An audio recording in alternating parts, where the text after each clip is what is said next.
レーザーより待望のゲーミングマウス、レーザーバイパー V3 Pro が登場しました。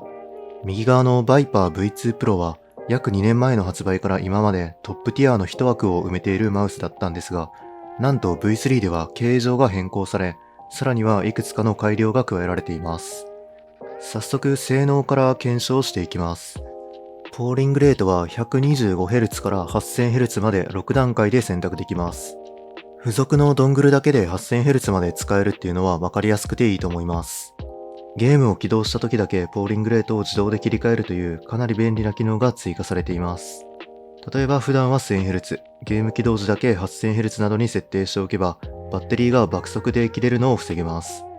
レーザーが提供する測定ツールでポーリングレートを測定してみたところ、設定通りに動作していることを確認できました。マウステスターでポーリングの一貫性をテストしてみたところ、他社製マウスと比べてジッターが大きすぎることもなく正常に動作しているように見えます。XRAT バージョン 1.3.0 を使ってクリック遅延を測定してみたところ、このようになりました。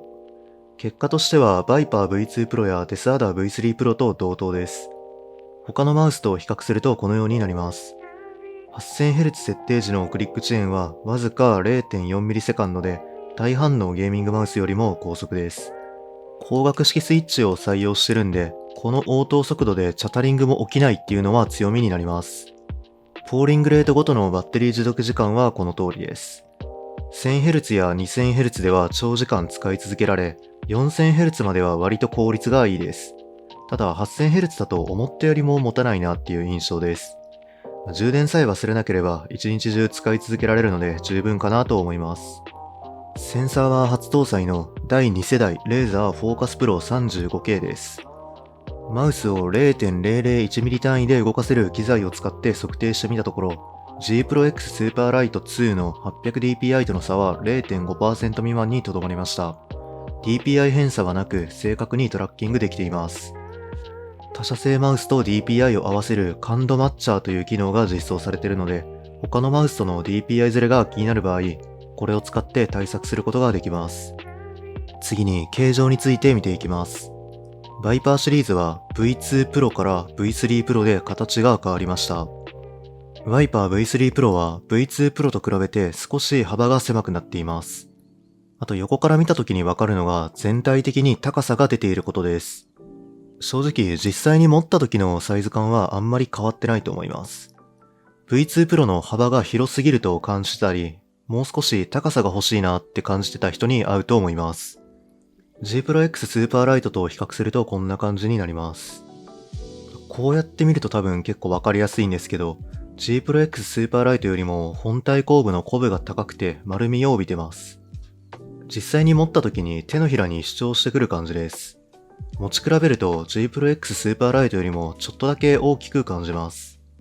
あと G Pro はくびれがなかったりメインボタンにもくぼみがなかったりするんですけど、Viper V3 Pro はサイドに程よいくびれがあったり、メインボタンの背がかなり低くなってたりするんで、すんなりと指先の位置が決まります。ウルトラライト X タイガーと比較するとこんな感じです。もうちょっと幅が狭い方がいいなって思ってる人や、もうちょっとコブの丸みと高さが欲しいと思ってた人に合うと思います。ここ数年はこの空みたいに横から見た時に真ん中より後ろ側の方が大きく膨らんだつかみ持ち向けの左右対称マウスが流行ってました。こういう形は特定の持ち方に合うように設計された特化型と言えると思います。一方でさっき出てきた G Pro やウルトラライト X みたいな形はいろいろな持ち方に対応する万能型と言えると思います。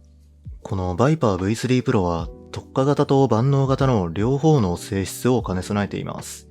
どれぐらいの深さでどのような指の配置で持つと快適かっていうのを探る余裕がありながら、至るところに高低差があったり、側面には程よいくびれがあったりしてちゃんとフィットします。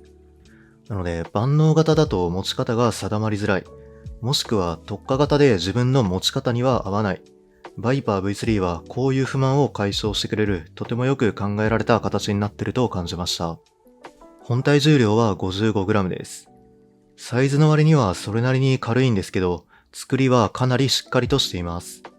シェルはとても頑丈です。しっかりと側圧をかけてもたわみませんし、きしむような音が鳴ることもありません。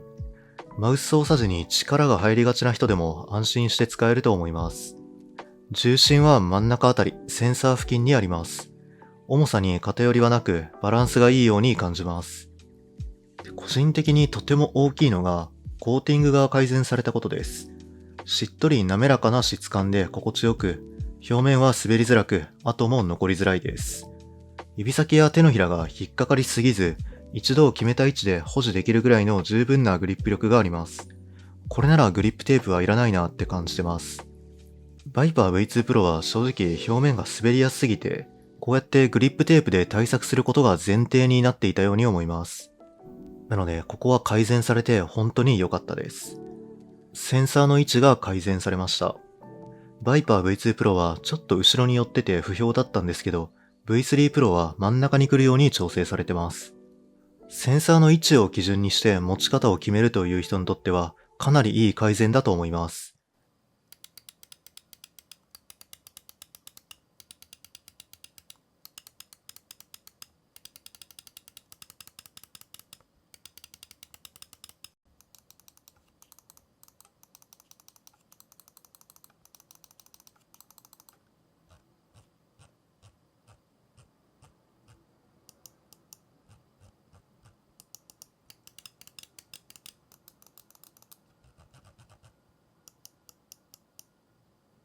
メインボタンはバイパー V2 Pro と同じ第3世代レーザーオプティカルマウススイッチです。押した時の感触やクリック音にそこまで違いはないなと思います。クリックの硬さは普通ぐらいで、光学式スイッチらしい独特な感触と大きなクリック音を特徴としています。こういう光学スイッチの感触は好みが分かれがちではあるものの、ゲームの操作に支障をきたすことはないと思ってます。しっかりとした反発感があって、タップ打ちとスプレーを感覚で打ち分けられます。あと、ボタンを押し込む深さによる押し心地の変化が少なくて、浅めに持ったとしても快適に使うことができます。サイドボタンは真ん中よりもやや前側についていて、しっかりと飛び出ていて押しやすいです。ボタンが反応する前後に無駄な遊びがなくて、指先に力を入れた瞬間に押し込まれます。ホイールは硬くもなく重たくもなく、しっかりとしたノッチ感があります。ホイールクリックはやや軽めで、余計な力がいらない上に誤爆もしづらいぐらいの硬さです。ボタンやホイール周りはとてもうまく調整されていて、かなり使いやすい印象を受けました。マウスソールは大きなサイズが上下に2枚です。接地面積が大きいので滑りも控えめで制御しやすいタイプです。あまり角が丸められていなくて、マウスを押し込んだ時に抵抗が増して動きを止めやすいっていうのはあるんですけど、マウスパッドの表面が粗い感じのものだと引っかかりが気になる可能性があります。販売価格は 8K ドングル同梱で 26,480 円となっています。新作税が乗っかってくるかと思いきや、バイパー V2 Pro やデスアダー V3 Pro の 8K ドングルセットと同じ価格でした。バイパー V2 Pro で不評だったセンサーの位置は真ん中に調整され、シェル表面のコーティングも滑りづらいものに変更されるなど、前作で不満のあった部分がしっかりと改善されているので、価格が据え置きなのは良心的なんじゃないかと思います。このマウス、とにかく形状がいいです。